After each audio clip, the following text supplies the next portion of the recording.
Fascism is known as an ideology that was born and flourished in the 20th century. Yet the roots of this ideology, which exalted war and violence, in fact go back to ancient times, to Sparta. It spread rapidly across the world in the wake of World War I, with fascist regimes coming to power in Germany and Italy in particular, but also in such countries as Spain and Japan. Because of fascism, the people of these countries suffered terribly and were subjected to frightful savagery. The fascist dictators and their administrations heading such systems, where brute force, aggression, bloodshed and violence were the rule of the day, sent waves of terror throughout the society, with their secret police and fascist militia paralyzing the people with fear. Furthermore, fascist administration was implemented in almost all levels of society, from education to culture, religion to art, the governmental structure to the military system, and from the policing organizations to people's private lives. Ultimately, World War II, initiated by fascists, was one of the gravest calamities in the history of mankind, leaving as many as 55 million dead. In this film, as well as the familiar story of fascism, we shall also be looking at two other aspects which have not been sufficiently emphasized. The first of these is the way that the origins of fascist ideology rest on old pagan cultures. As we shall be seeing, fascism is an ideology which seeks to replace the moral values of the divine religions with pagan barbarism. Pagan savagery, which reached from the ancient Greek state of Sparta to the pre-Islamic Arabs, was resurrected with fascism. Another important aspect of fascism is its link to Darwin's theory of evolution, which has formed the basis of various aggressive ideologies all over the world, from the 19th century up to the present day. Darwinism is in fact an unscientific dogma, which portrayed such perverted ideas as man is a developed animal, some races have been left behind in the evolutionary process, and there is a fight to death for survival in nature in which the strong conquer and the weak are eliminated as scientific facts, and thus constituted the basis of fascism. Let us now discover the secret history of the bloody ideology known as fascism, which was responsible for one of the greatest savageries of our time.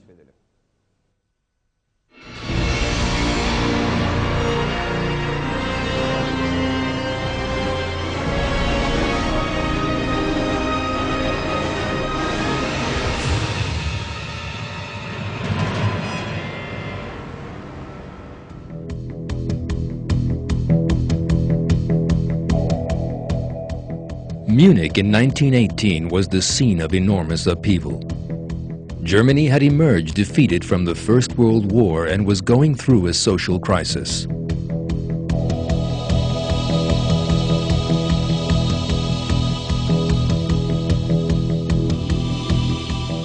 This upheaval led to a revolt against the government. Kurt Eisner, a journalist of Jewish origins, and his Social Democrat followers carried out a bloodless coup with the support of the Imperial Army. Ludwig III and his family were sent into exile. Eisner became Prime Minister of the new government. However, those who imagined that this revolution, achieved without bloodshed, would bring stability to Germany were sadly disappointed.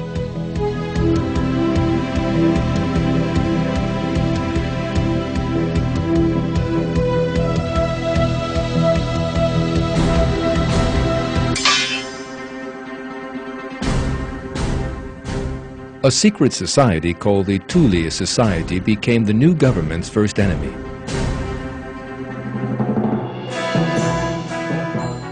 This was a deeply racist organization which took its name from Thule, in Nordic mythology the legendary kingdom whence came the ancient Germanic peoples, and was founded in 1918 by Rudolf von Sebettendorf. In setting up the Thule Society, Sebettendorf's racist ideas had been shaped by three ideologues who had devoted themselves to mysticism: Madame Blavatsky, Guido von List, and Adolf Lanz.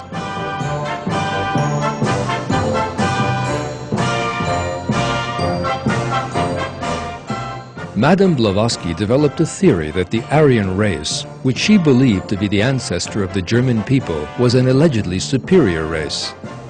According to this theory, one civilization had ruled the world thousands of years before the civilizations of ancient Egypt and Mesopotamia.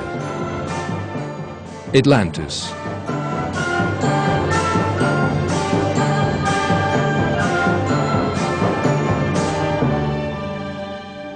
Blavatsky thought that this people were members of a very noble and pure race, but that they had been wiped from the face of the earth by a volcanic disaster.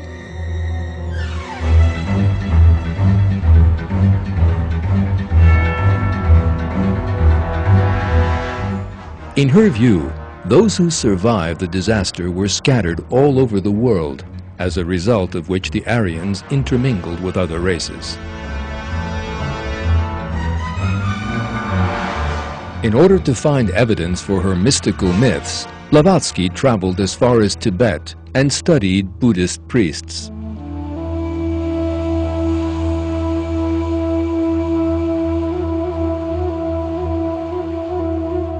One symbol she used on the cover of her book, The Secret Doctrine, was particularly striking: the swastika.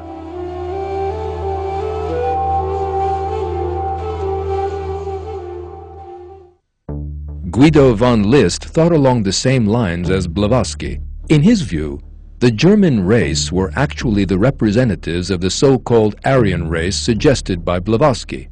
List also came up with another claim.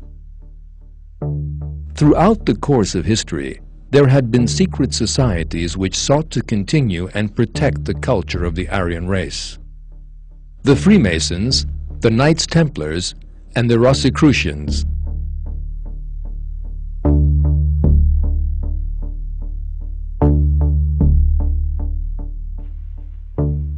In 1912, he founded a secret society, similar to Freemasonry, called the German Order. List died in 1919, but he left behind an admirer who would continue his ideas with the greatest zeal: Master of the German Order, Adolf Lanz. In 1899, Lanz had founded a cult known as the New Templars and declared himself to be the Grand Master. Thus it was that he combined the characteristics of the Knights Templars with zealous racism.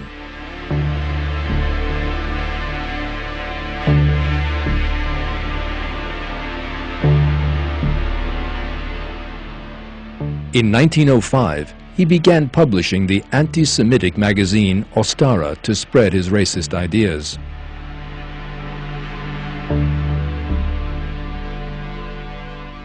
In one article, Lanz claimed that members of the master race sat differently from other people and even had a different foot structure.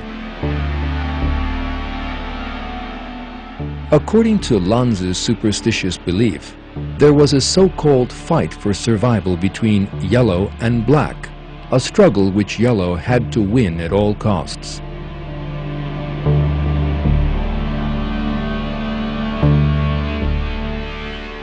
Right from the first edition of the magazine, Sebottendorf, the future founder of the Thule Society, was there among his followers and the proponents of the ideology he had infected them with. Sebottendorf, a member of the German Order, was a Freemason. Thus it was that mysticism, racism, admiration for old pagan cultures, and a hierarchical organization similar to that of Freemasonry all came together. In effect, this was the birth of Nazism.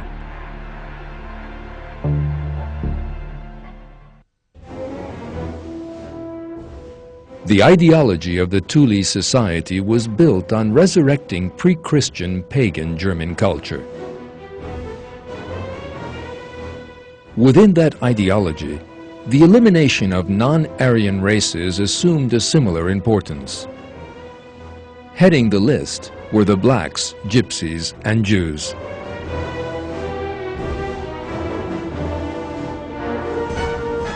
These words from one of the Thule Society's publications are an indication of this.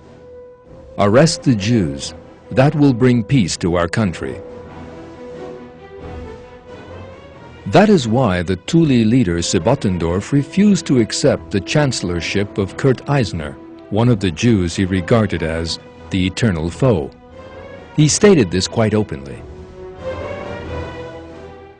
Yesterday we witnessed the destruction of all that we believe in and attach importance to.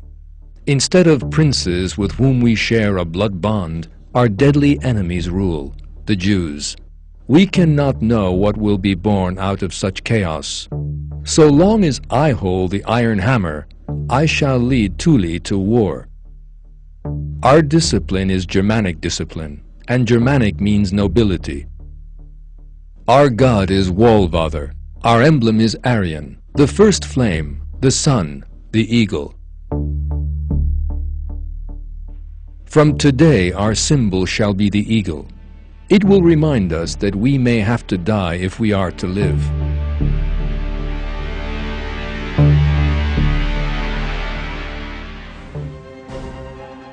The Thule militia thus armed themselves and rose up against the government. Yet their attempts to remove Eisner from power ended in failure. The streets turned into a battlefield of minor skirmishes. For the Thule leadership, this was actually a dress rehearsal of what would happen in the future.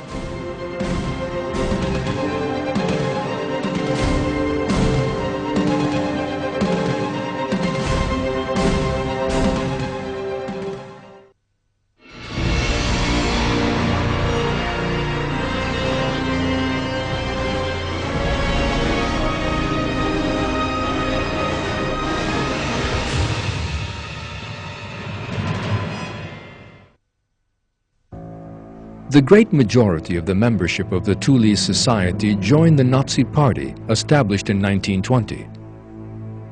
The founder of the party was an individual charged with monitoring meetings as an army spy, Adolf Hitler.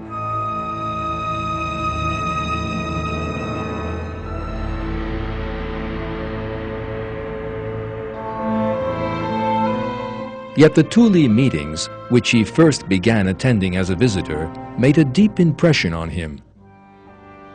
Pagan mythology and the theory of the master race had an immediate effect on Hitler and came to form his worldview. As a result, he founded the Nazi Party from a branch of the Thule Society. Important members of the Thule Society assumed key positions in the party. Rudolf Hess, Dietrich Eckart, Alfred Rosenberg, and Adolf Hitler. The darkness that would enshroud the whole world was slowly growing.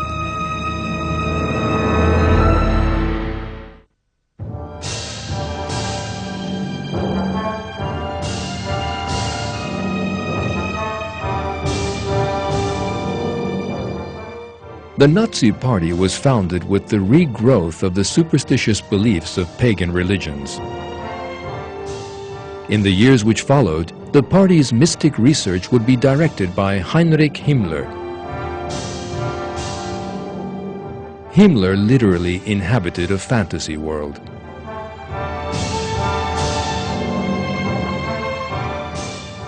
He so believed in the legend of Atlantis that in 1939 he sent German researchers to Tibet and Peru. The German scientists were charged with finding traces of Atlantis. Wherever they went, the Germans measured and recorded skull sizes, lengths of the hands and feet, and the eye and skin colors of the local people. This practice would soon be implemented in all those European countries which fell under the Nazis' heel. The foundations of catastrophe had been laid.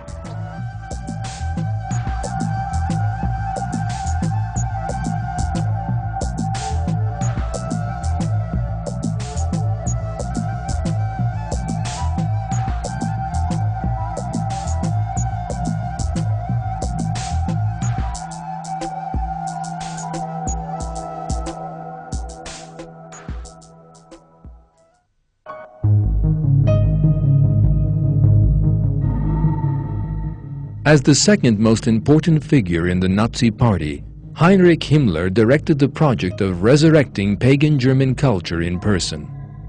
He believed that he had been reincarnated and that in his previous life he had been King Heinrich I.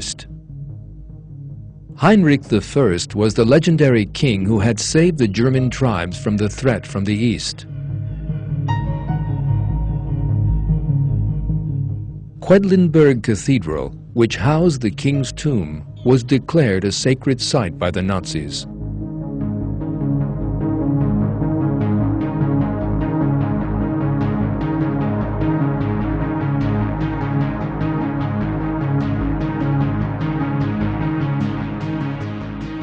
Strange rituals were performed every year on the day regarded as the king's birthday.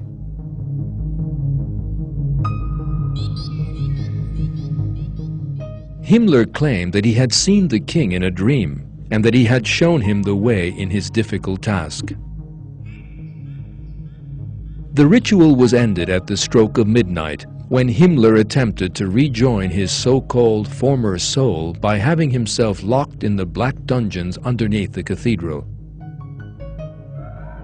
This was the sickly mentality which ran the Nazi Party, which came to be strong enough to alter the course of German and world history.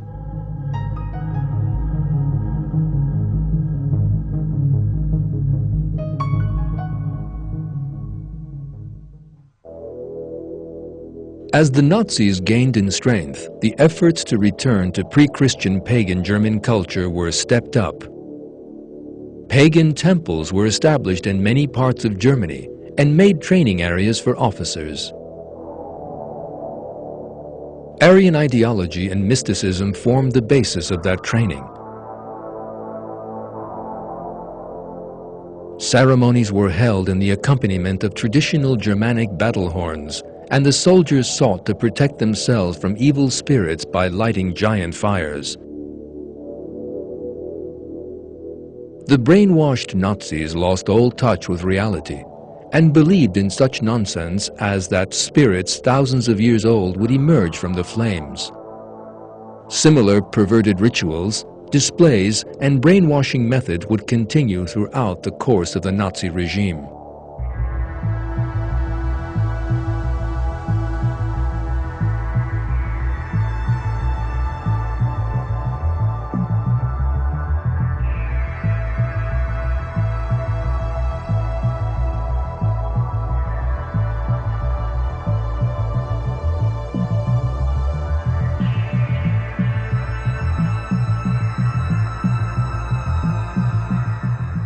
One interesting example of fascism's efforts to brainwash society were the book-burning ceremonies.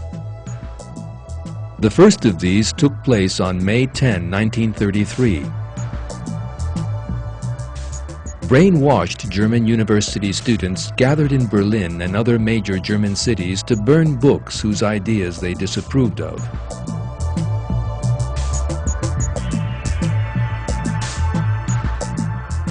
Thousands of books were burned to the accompaniment of Nazi salutes, songs, and military music. The fascist state permitted only its own ideology to be taught. Outside of that, nobody must be allowed to think anything else, or else he would be punished, have his books burned, or be silenced in the harshest way possible.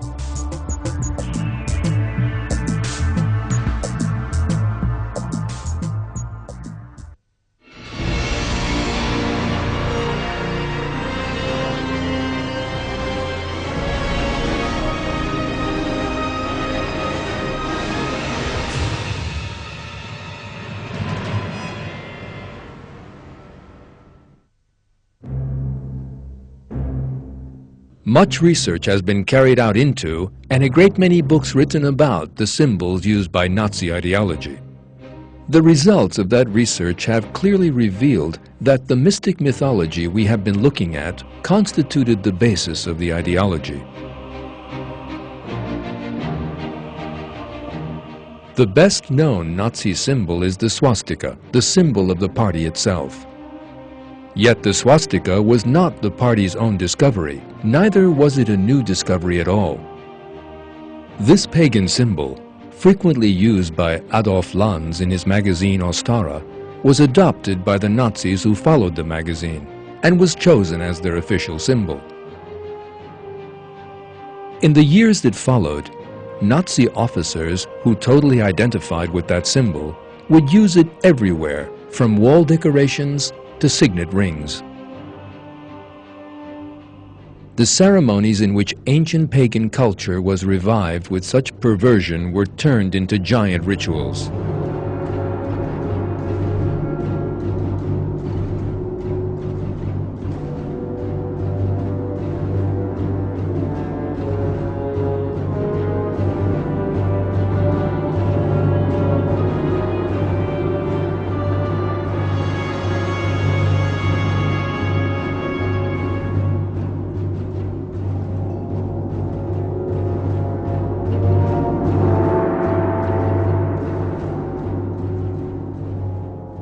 A war between the dwarves and the giants constituted an important part of the legend of Atlantis. Giant structures were therefore erected. German artists were made to build giant statues.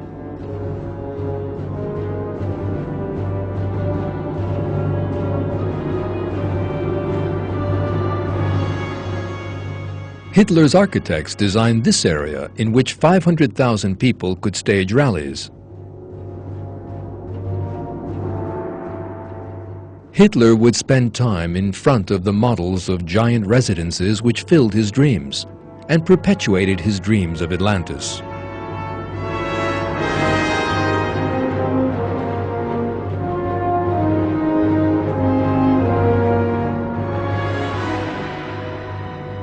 A model of a 220-meter giant dome planned to be erected in Berlin.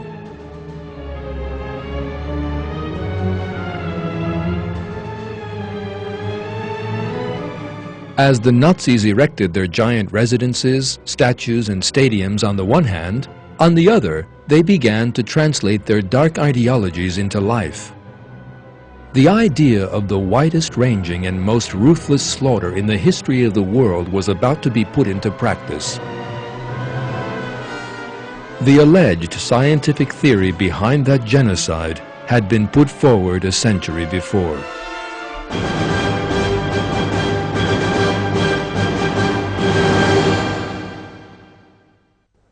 We have so far seen how Nazism was based on a pagan belief. However, the Nazis claimed that their ideology was supported by modern science. The element which most encouraged them in that regard was Darwin's theory of evolution. Darwinism, which is still today regarded as a scientific opinion by some people, was actually nothing more than a repetition of a series of claims made by atheist philosophers in ancient Greece. Darwin's views concerning human beings and human races in particular were totally compatible with superstitious pagan beliefs. According to Darwin's twisted claim, man was a species of animal, and the only way for him to progress was through conflict. Again, according to Darwin, the human races were at different levels of evolution, and conflict was inevitable. Scientific discoveries would later reveal that these claims were entirely false. But these discoveries had not yet been made at the beginning of the 20th century. It was on this foundation of ignorance that the Nazis' unstoppable rise took place.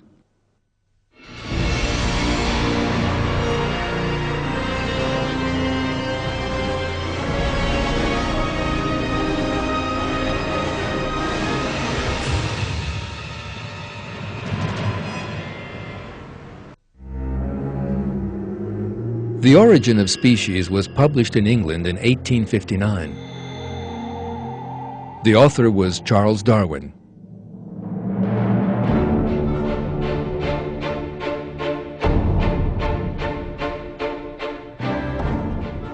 In his book, Darwin attempted to explain the origin of life and maintained that all living things had evolved from a common ancestor. Another claim was that a selfish and ruthless fight for survival prevailed amongst living things. The name of his book clearly revealed his ideas. The origin of species by means of natural selection, or the preservation of favored races in the struggle for life. Darwin's book, The Descent of Man, on the other hand, contained a thoroughgoing racism.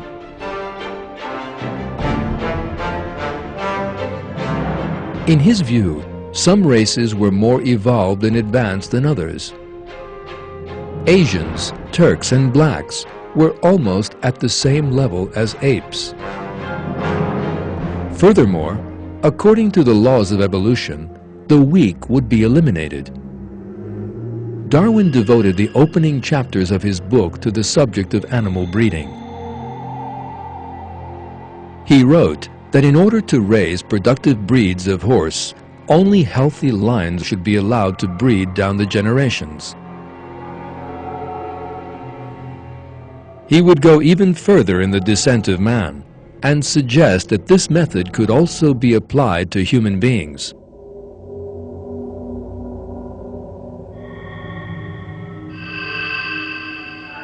Regarding human beings as a species of animal, Darwin thought that they could be improved in the same way as animals. It would later be realized that these ideas of Darwin's were completely false. Yet few people were aware of this, given the primitive level of science at the time.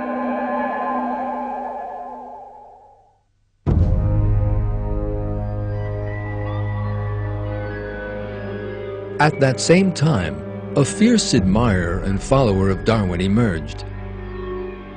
This was Darwin's nephew, Francis Galton.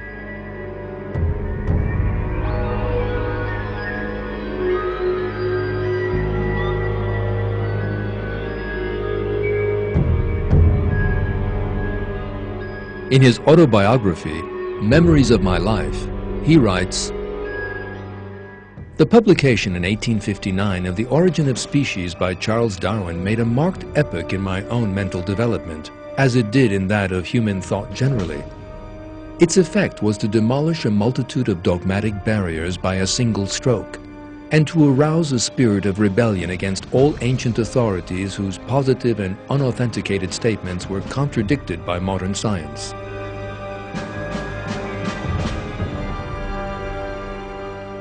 The concepts that Galton denigrated as dogmatic barriers and ancient authorities were religious systems and beliefs.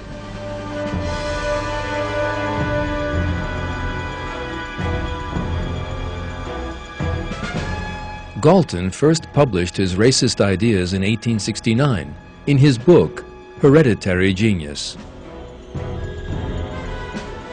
In this book, he maintained that the English nation had an inherently superior blood to other nations.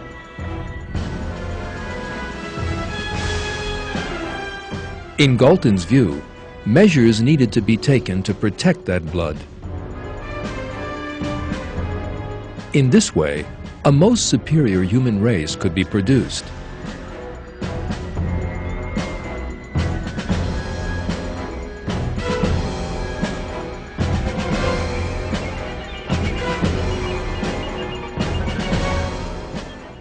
In order to find a name for this racist evolutionist theory, Galton looked to the pagan world, where his theory had once been put into practice.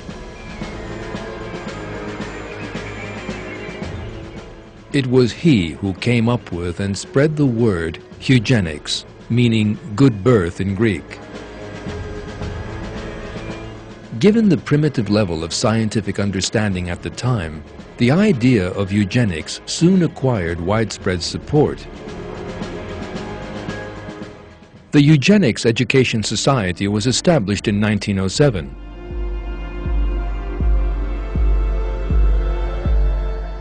Based at the Statistics Department of University College London. In 1926, the name was simplified and it became the Eugenics Society. The Eugenics Society maintained that all handicapped people in society should be sterilized. The society praised the members of the aristocracy and the royal family, but regarded the members of other races as an undeveloped species of animal. Charles Darwin's son, Leonard Darwin, was president of the organization between 1911 and 1928, and its most active member. After Great Britain, eugenics began to attract supporters in the United States. Evolutionist circles there carried out a great deal of propaganda on the subject in the 1920s and 30s. Certain states passed the laws known as sterilization laws.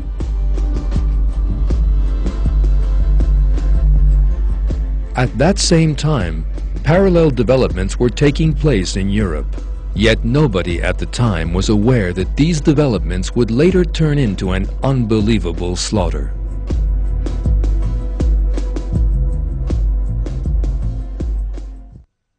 Eugenics, the foundations of which were laid by pagan barbarian tribes, and which was later attempted to be spread and placed on an alleged scientific footing by Charles Darwin and his nephew Francis Galton, was actually a terrible crime against humanity. The sterilization laws passed in the USA in the 1920s as a result of a wide-ranging propaganda campaign are today regarded by the citizens of that same country as a shameful example of racism.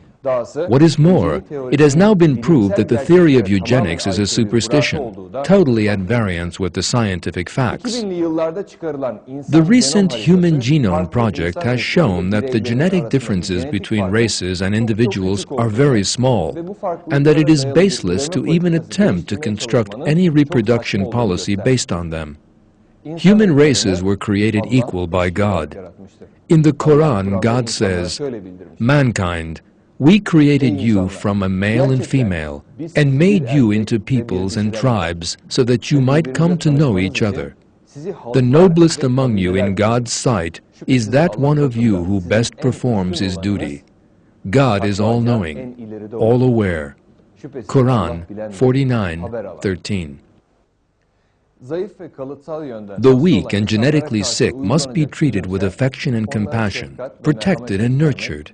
But instead of this approach, revealed to us by God as a religious moral duty, the Western world at the beginning of the 20th century turned to eugenics, a product of paganism and the theory of evolution. The scale of the savagery that this pagan evolutionary theory led to will be revealed when we consider the case of Germany. In order to do this, we need to examine the men of ideas produced by Germany in recent times.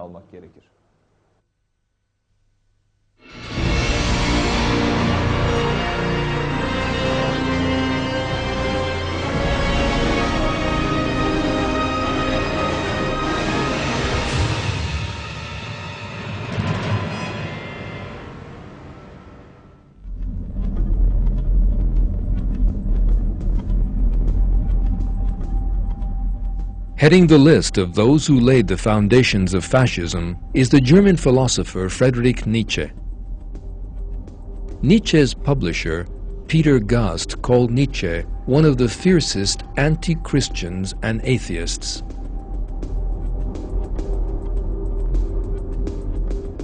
Nietzsche had a particular hatred of the ethical views of Christianity, Islam, and Judaism.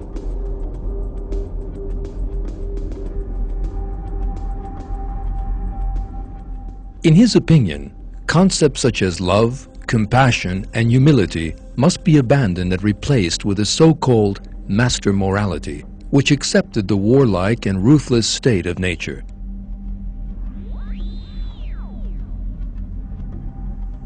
In Thus Spake Zarathustra, he wrote, "Of all that is written, I love only what a man has written with his blood. Write with blood, and you will experience that blood is spirit." Nietzsche was also a racist. He maintained that one part of mankind was composed of Superman, and that the others had to serve and obey them. Nietzsche's racist ideas with their tendency towards violence bore a great similarity to those of another contemporary ideologue, Charles Darwin.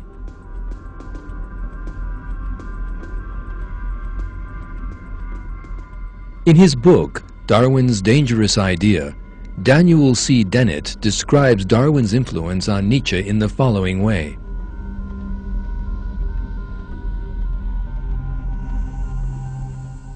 Friedrich Nietzsche saw an even more cosmic message in Darwin. If Nietzsche is the father of existentialism, then perhaps Darwin deserves the title of grandfather.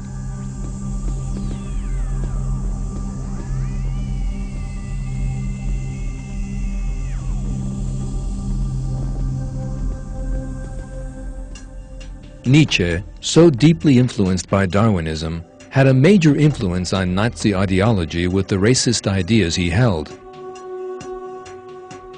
Adolf Hitler had a monument erected in his memory and laid the foundations of an education center and library where German youth could be taught Nietzsche's doctrine of a master race.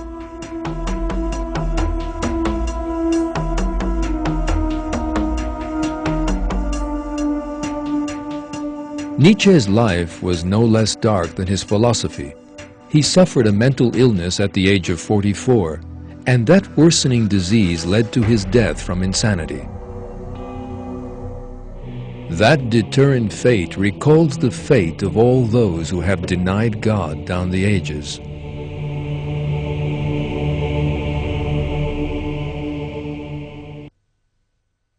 Do not let those who rush headlong into disbelief sadden you. They do not harm God in any way. God desires to assign no portion to them in the hereafter. They will have a terrible punishment. Those who sell belief for disbelief do not harm God in any way. They will have a painful punishment. Those who disbelieve should not imagine that the extra time we grant to them is good for them. We only allow them more time so they will increase in evildoing. They will have a humiliating punishment.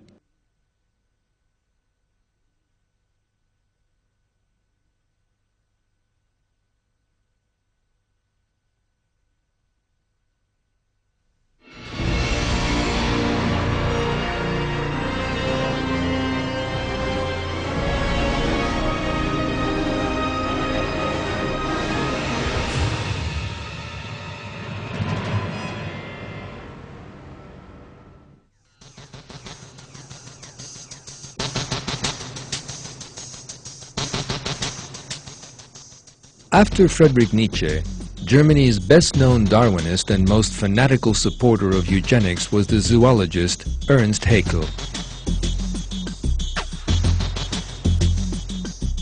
According to his unscientific theory, every creature relives the alleged process of evolution experienced by its ancestors as it develops in the mother's body.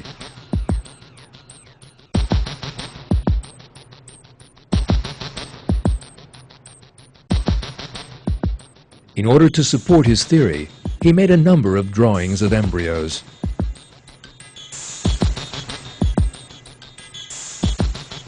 However, it would be revealed in the years which followed that these drawings contained deliberate distortions and that his theory was nothing but a scientific forgery.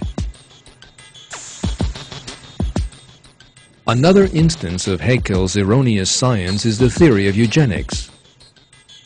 He adopted the theory from such names as Charles Darwin, Francis Galton, and Leonard Darwin, and took it further by suggesting a return to the Spartan model of ancient Greece. In other words, to murdering newborn infants. In his book, Wonders of Life, Haeckel proposed the destruction of abnormal newborn infants without hesitation. Haeckel wanted all sick and handicapped people who constituted an obstacle to the so-called evolution of society to be weeded out as a requirement of the laws of evolution. He opposed treatment for the sick, claiming that this obstructed the workings of natural selection. He complained that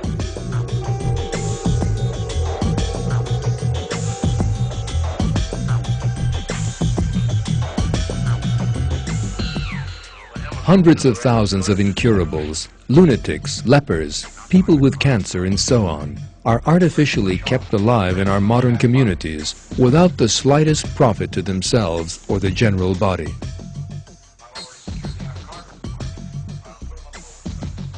He further recommended that a commission should be set up to decide the fate of individuals. Upon the decision of the commission, he suggested the redemption from evil should be accomplished by a dose of some painless and rapid poison. This barbarism, upon which Haeckel built his theory, was to be put into practice in Nazi Germany. So far in this film, we have witnessed the laying of the foundations of fascism. This philosophy of savagery, which goes back to the pagan tribes of the past, combined with the theory of evolution and a thoroughgoing racism in the 19th century to produce a truly terrible ideology. The only value fascism holds sacred is strength. The strong have the right to rise to the top and crush the weak. Fascists greatly admire the strong, but hate and despise the weak. The fundamental principles of this perverted philosophy are waging war, shedding blood, ruthlessness, and cruelty. Against this perverted mentality that emerged in Sparta, in the arenas of the Roman Empire, and in the pagan barbarian tribes from the north of Europe, there is the beautiful morality God has revealed to us by means of religion.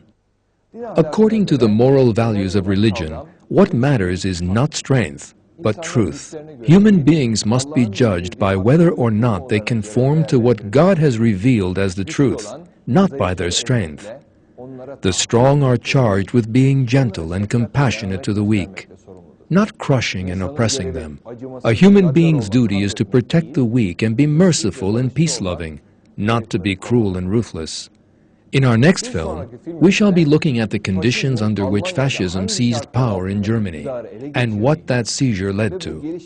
We shall watch with horror the slaughter to which the twisted idea of the Aryan race led, and we'll see how this perverted ideology cast a shadow over the whole world. We shall also witness how this philosophy of savagery was believed to have been finished at the end of the Second World War, but how it actually survived and is growing stronger day by day.